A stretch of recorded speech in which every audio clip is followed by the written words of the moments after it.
My name is David Peterson. I've been working at Google for about 3 years, and I've been providing executive coaching to senior leaders and consulting to organizations on leadership development and executive coaching for several decades. And I don't think we talked about this, but can you tell me a little bit about how you became a coach? I got into coaching very early. I joined a company called PDI back in the 80s, and they were one of the innovators and beginners in the field of coaching. And at the time we called it management coaching. And it was only later that, you decided executive sells better. But we were really trying to figure out how to help individuals learn and grow more effectively.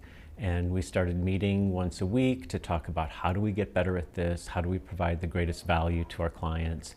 And we really developed and innovated a lot around one-on-one executive coaching. And that's where I learned, just very hands-on with my colleagues. Good. I think for our members, for the Institute of Coaching Professional Association, one of the primary questions is, I'm in a coaching practice of some sort. How do I grow myself? How do I better myself? Not in terms of growing the practice, but making themselves a better coach. I think about the growth of coaching, developing one's coaching capabilities in 3 stages. It often starts with just learning a model, learning an approach, learning a process, starting to use some basic tools, and really getting grounded in some core fundamental skills, listening skills, asking questions, giving feedback, and some basic models about how do you begin the conversation, how do you move through it, how do you transition to action assignments. And it's a fairly straightforward way.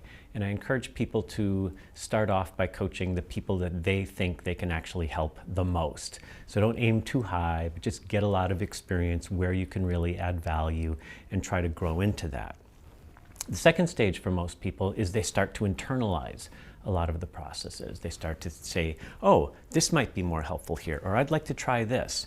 And they get very comfortable with their approach, their tools, their techniques, and they continue to learn. Most of them will take classes and go to conferences like this and continue to incorporate new ideas and new techniques.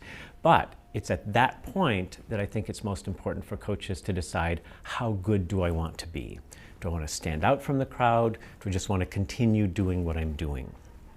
And so for people who are consultants and do a variety of things, staying at that level might be fine. But people who really want to differentiate themselves as coaches, who really want to specialize in this area, need to push themselves farther.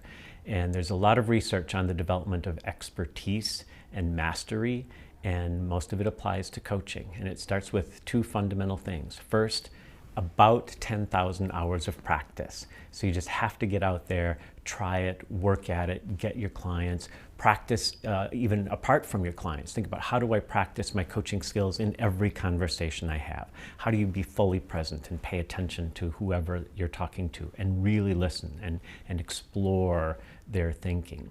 The second aspect is what is called deliberate practice, being very intentional about the desire to grow and to get better, and starting to work at very specific things. For example, I practiced one question with all of my clients for about 6 months.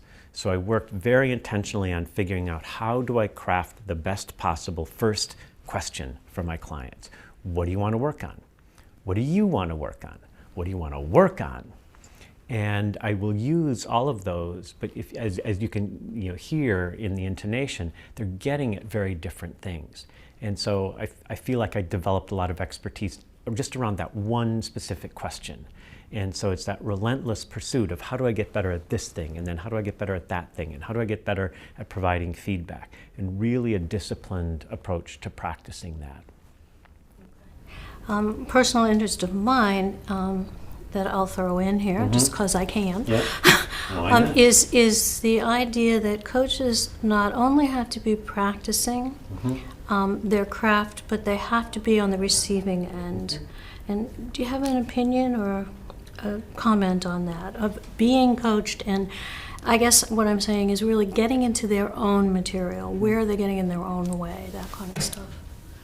I'll step back and look at that question from a little bit broader perspective. So I think fundamentally coaching is about helping people learn. And right now, I believe there's too much focus on coaching. What do coaches do? And what things like asking powerful questions, for me, really miss the point. It's not about the coach asking questions. It's about figuring out how to cultivate real insight in the learner. So you can do that through many techniques, through looking at somebody quizzically, through asking them questions, through feedback, through suggesting that they try new things and watch how they play out. And so that focus on helping the learner be a better learner has to start with the coach. A week ago, one of my colleagues said to me, David, you have a default mind of curiosity. Everything you approach, you're curious about, you're open to, you're trying to learn from. And I think that is a reflection of my own commitment to learning. But I think coaches have to really pay attention to how do I become aware of myself, how do I develop my own skills, how do I model learning, how do I seek feedback from my clients, how do I seek feedback from others in terms of really building my own skill set, my own self-awareness. And then I think there's a very strong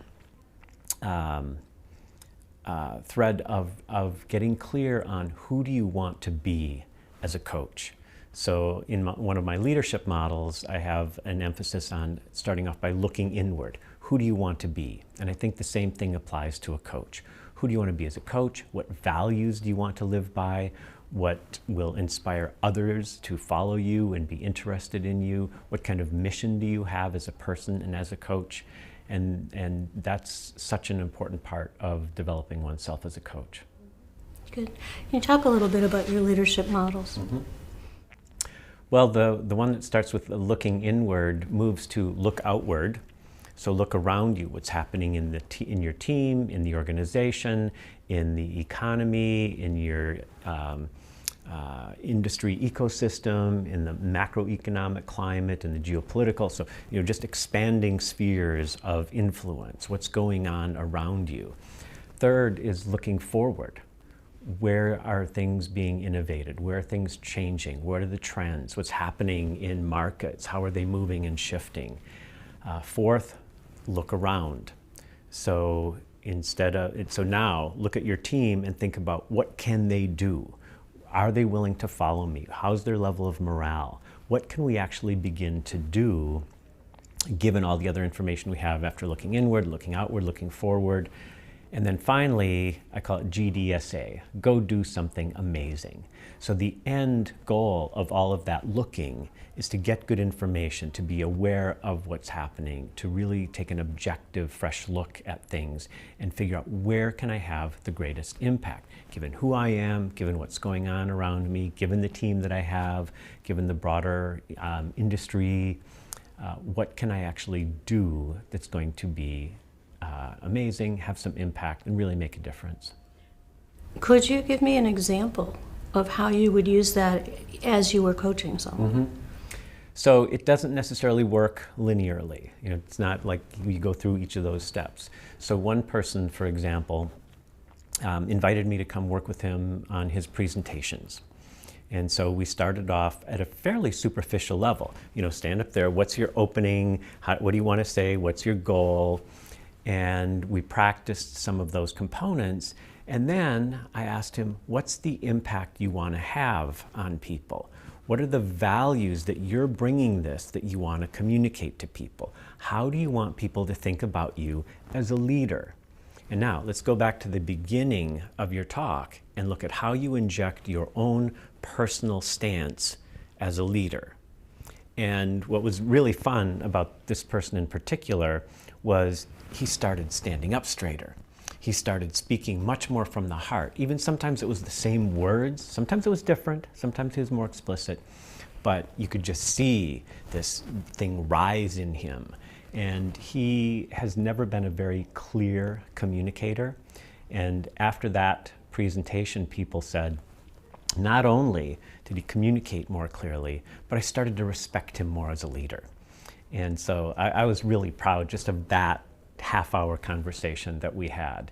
And we've continued to talk about who do you want to be? Where do you want to go? What kind of organization do you want to build? And right now he's in the middle of restructuring his organization. And he's delegating part of it to somebody else, partly because he's thinking this side of the organization is where I want to invest my time, so I'm going to move this over to somebody else. It'll be a good development experience for them, and it'll give me the time to really grow and lead this and make the mark that I want to make. And we've spent a lot of time in that reorg talking about looking forward. Where do you want to go? What are the trends? How do you start to set things up now for long-term success? So this person he's delegating part of the organization to, he's really thinking about how do I coach and that person to help them develop their own skills and step up as a leader. So it shows up in very simple ways. How he identified that person is part of what I would say, look around. Who could you give that to? Where are they at right now? What needs to happen? And the ultimate goal that he has is really to take this organization, and this is Google that we're talking about, so he's talking about doing something 10x, really transformational. And what I hear in the answer, and it's a great example, thank you, is the flexibility and the need for the mastery, because you need to know how to use a model in a nonlinear way, and you need to know that it's more than following just a prescription. I also hear, and I'd like your opinion on it, something I've been seeing, and that is a desire in many coaching clients to want to learn how to be coaches within their roles in their organizations themselves. Are you seeing that? At Google, being a coach is one of the fundamental assumptions about being an effective manager. So a few years ago, we did some research that was published called Project Oxygen, and really looked at what are the competencies and capabilities and behaviors that differentiate the best managers from everybody else. And one of the things that most clearly differentiated the most successful managers was coaching. Providing clear expectations, giving people feedback, holding them accountable, helping them grow and become more effective performers. And so that's just hardwired into our system. We have surveys, our internal employee surveys feature, my managers coaching me. There's a lot of attention to that. Not everyone wants to do it or likes to do it or does it well, but it's seen as a very fundamental part of how managers work at Google. Well, and it's very different from the older style management models. It's much less, tell me what to do and I'll do it. And I would guess under that model that wouldn't be particularly attractive in an organization like yours. For one thing, it's a very new organization. It's celebrating its 15th birthday this week, so Cool. Yeah, it's very cool. I was just reading it in the paper today, another article about that. And so we don't have a lot of entrenched behaviors or old, hierarchical style behaviors. One of the things my manager said at one point was, just think, the worst behaviors in the culture can be no more than 15 years old. So they're not that well ingrained kind of habit that's harder to change. I hope this isn't an unfair question, but looking at a situation that many of our coaches would have, which is an ingrained, long-term, entrenched pattern, what would you do with a leader in that pattern if you were assigned something like that now? Someone who is just very, very enmeshed in old habits, in old styles of leadership, closed down, that kind of thing? I would start, as I do with most of my coaching, and asking people, remember the earlier question, what do you want to work on? What is your biggest challenge? Where would you like to be more effective? Where are you most frustrated that you're not able to get the results that you want? So it's tapping into some of that momentum. And almost always, if you can show people how to get their results, something that they care about, in a way that is actually quicker and faster and easier, and builds better relationships with people, spends time coaching and assisting people, they're very willing to do that. But the fundamental motivation starts with what they care about. So if they want their team to move faster, Okay, telling them to go move faster, probably they've tried it and it doesn't work. So we begin to explore other options. How can you get them to move faster? And oftentimes we'll end up with, well, I don't understand what motivates them. I don't know why they're moving so slow. Well, what about going and talking to them and asking them, finding out, watching them, and getting a clearer picture of what they care about? Then how can you use what they care about to start to change their behavior? And so they just begin to think differently about this. Okay, I can't tell them that hasn't worked. But if I do know what they care about and why they're doing what they're doing, I might have some leverage in getting them to shift. Another is asking the leader, have you really been clear about your expectations? Most leaders will tend to say, do this, or let me give you some feedback, and not step back and say, here's the target, here's what I'm expecting of you, here's the success factor that I see for you in your role. And so what matters to you, what matters to me, now let's negotiate between those two things and figure out what course of action is going to help us both be happier. And it's striving for that fundamental win-win that I think is the success factor in effective coaching. You know, that my client gets something very useful out of it and the organization does, and in helping leaders be more effective. They need to get their results met, and the best way to do that is to make sure that the employees get their needs met. Good, thank you. Do you use the same method if you're coaching a team as opposed to an individual? Basically, yes. So one of the frameworks that I use is called the development pipeline, and it applies to individuals, to teams, to organizations. But it's looking at what is the main constraint in terms of making progress, in changing, in growing, in learning, in developing. And it starts with insight. Do people know what is expected of them? Do they know what matters to them? Do they know where some kind of change will actually result in improvement? Second, motivation. Do they care? Is it worth them investing time and energy in making those changes? And for teams, they often have very different motivations. So each individual is motivated to do something, but getting alignment for the team around some kind of clear purpose. That's where better leadership can come in terms of being inspiring and motivating and connecting people and harnessing that. Third is capabilities. Do they have the skills and knowledge that they need to actually do what's expected of them? And this is often the default that managers revert to when the team's not effective, like get them some training. You guys aren't doing this well, let's get you some training. And very often the actual gap is either insight or motivation. They're not exactly sure what they're expected to do, or they're not incented for it, they're not measured on it, so that they don't have the motivation to change. The fourth factor is what I call real-world practice, and that's taking those good ideas and those new skills and actually using them in the setting where it matters. And it's the often neglected part of learning for people. You go to a class, you get some feedback, you have all these great intentions, and then the half-life of a great intention is very, very short. So you leave that and you get distracted by everything else going on, you fall back into old habits, old patterns of behavior. And that's where a manager or a coach can really be effective in saying, okay, what will you do differently tomorrow? Where will this change begin? Let's find one simple small step where you can actually go begin to make this change happen. And then finally, accountability.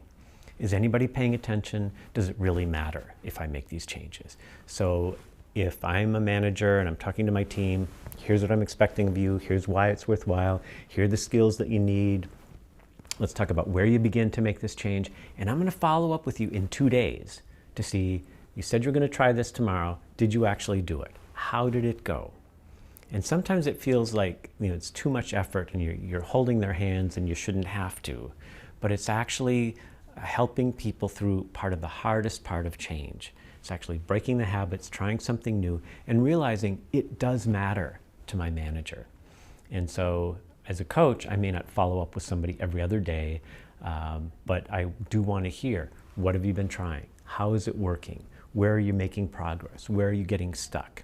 And by asking those kinds of questions, a manager can lead their team and their individuals to make some small steps, create some momentum, and actually make progress and do course corrections very quickly where needed. And I appreciate that you're highlighting the importance of actual practice. Mm-hmm. I mean, you can sit and talk about it forever. Yeah. I mean, something else that I would throw into it is, okay, you didn't do it. Let's not go to criticism. Let's look at why. What do you have to change so that you can do it? Or what do we have to change in the assignment so that you can, or something like that. Yeah, it's not just about the individual changing and doing things differently. One of the things my colleagues and I have been talking about lately is how significant a factor the environment actually is on how people behave and their willingness to change. And so if you just look at the individual and say, you have to do this, you have to change, without looking at the broader context, how are they measured? What kind of, is risk tolerated in our organization? So if it's a very risk-tolerant organization, you can ask people to try things more aggressively. If it's a very conservative organization, you want to move ahead in very small, very safe steps, provide a lot of support and encouragement, and provide air cover so they don't feel like they're overly vulnerable. Exactly. What do you see as the cutting edges, the emerging ideas in coaching? I think we are seeing we are on the verge of some significant changes in the field. The supply side of coaching, lots of people interested in coaching, lots of people coming in, lots of people wanting to be coaches, and lots of people doing coaching as part of some other work that they do. So anybody who's working with a senior executive, their legal counsel, their financial folks, HR, they're going to start offering help and advice and have that relationship, and they'll be in a situation where they can encourage people or nudge them or give them tips and advice. So coaching itself is starting to be worked into so many other activities and roles. And so you've got that side of it. You've got the other coaches coming into this. You've got actually leaders becoming better at developing themselves. And so all of these things are creating a very competitive space. So the end result is coaches have to continue to really get good at what they do. They have to really define a niche specialty and become excellent at something, as opposed to being, oh, I can coach anybody on anything. And really get good at some of the most challenging kinds of coaching assignments, dealing with the difficult leaders, dealing with the people who are resistant to change, dealing with people who are stubborn and independent and set in their own ways. Good. And again, back to the mastery idea and the niche idea and the specialization. Yeah, interesting. What's changing about coaching at Google? This is not so much something that's changing at Google, but working at Google has changed my perception of coaching in a couple of very significant ways. So first of all, and I think this goes back to the question about what's changing in the field, Google is an environment that operates very quick. Things are constantly changing. It's very results oriented, and so people want to see impact very quickly. And some of our coaches come in and they want to talk with people and they want to spend 2 or 3 hours building the relationship, building rapport. And we want coaches who can come in and have impact quickly, establish that rapport, get results, add value, and get the person to go back and start making changes very quickly. The Googlers are very motivated to go back and change. They want to be effective. So the significant difference for me has been they take responsibility faster and better than most of the clients I've worked with in the past. So in terms of the development pipeline, more of my work is now on creating space for reflection to help them increase their insight. Where do you want to go? Who do you want to be? Where is your leverage for making change? And less on the motivation, less on building the capabilities, because they'll figure stuff out. They're really good at once they know the direction, just going off and doing it. But they're so busy, they may not take the time to step back and really reflect and look farther ahead. So the creating the space for them is oftentimes, not always, but oftentimes the most significant thing that I can do as a coach.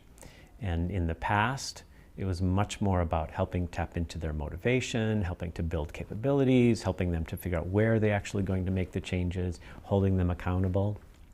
So it's a very different aspect of the pipeline that I'm working on right now.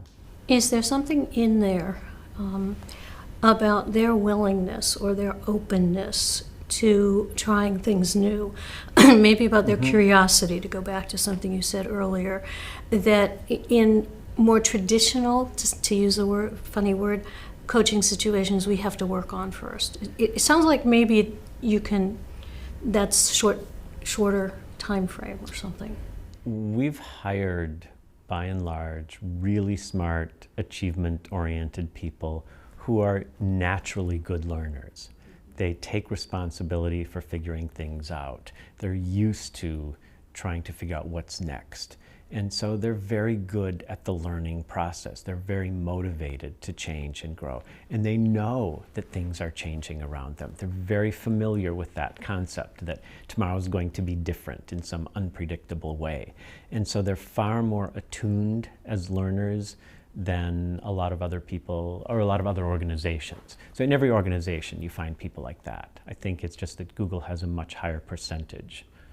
It sounds too, although, as if you may have a higher percentage of people who understand accountability, which is another key piece to this in my experience, are willing to take accountability for themselves and their own impacts. Absolutely. They're very achievement oriented. They want to see results. They want to have impact. If you were to be, and I'll go back to the first question, advising somebody who wants to come in as an organizational coach and wants to better themselves, other than mastery, where would you direct them? One of the things that first amazed me about coaching when I was learning was all the different disciplines and fields of study that are potentially relevant. So understanding human motivation, the psychology of behavior change, skill learning, that's one aspect. How to connect to people, emotional intelligence, listening skills. That's a whole nother, managing the interpersonal dynamic is another area of where it's useful to really develop skills and understanding. Knowledge of business, so that you can be credible to somebody. Do you understand the terminology and the language in the world of business? Another domain is leadership and managerial effectiveness. So do you know how to help people actually be better leaders and managers of people? Then there's organizational systems and dynamics. How do teams get along? How do organizational hierarchies work? So you have all of these different domains of knowledge. You can't possibly learn them all, but you need a minimum foundation in every one. So, and there's more than just those areas. But if you don't have a familiarity with those areas and where you want to be working as a coach, I think it's just figure out how you're going to grow your skills in each of those areas somewhat. So reading about business, reading about management and leadership effectiveness, reading about emotional intelligence and interpersonal effectiveness. And coaches often gravitate towards, say, the touchy-feely side of that, the people skills and the emotional intelligence side, and neglect one of the harder areas, understanding of business or leadership, or vice versa. They get locked into some particular strategy consulting or something and don't develop the actual coaching skills and the interpersonal rapport that's necessary. So having a well-developed and fairly broad portfolio, but you don't have to have expertise in all of them. You really only have to have expertise in one or two areas. And what I would pull out of that is the need to tailor your capabilities to the assignments and the clients that you're going to put yourself forward to. Yeah. Mm-hmm. So I had a CEO who once said, "Why should I work with you? You've never been a CEO." And I said, "Well, I have worked with 30 CEOs. I've helped 30 CEOs be more effective. I said, yeah, but you don't know what it's like to live in my shoes. And I said, absolutely not. I have no idea what it's like to live in your shoes. That's not the value that I add. The value that I bring is the ability to help you learn, grow, change. How easy is it for you to change your habits? It's like, that's really hard. Okay, that's what I do. I don't need to understand your day-to-day life, but I can help you with the things that you're having challenges with. So if I can't connect and communicate at a reasonably effective way about his world, not going to go anywhere. But I don't have to know that much because I bring a different kind of expertise.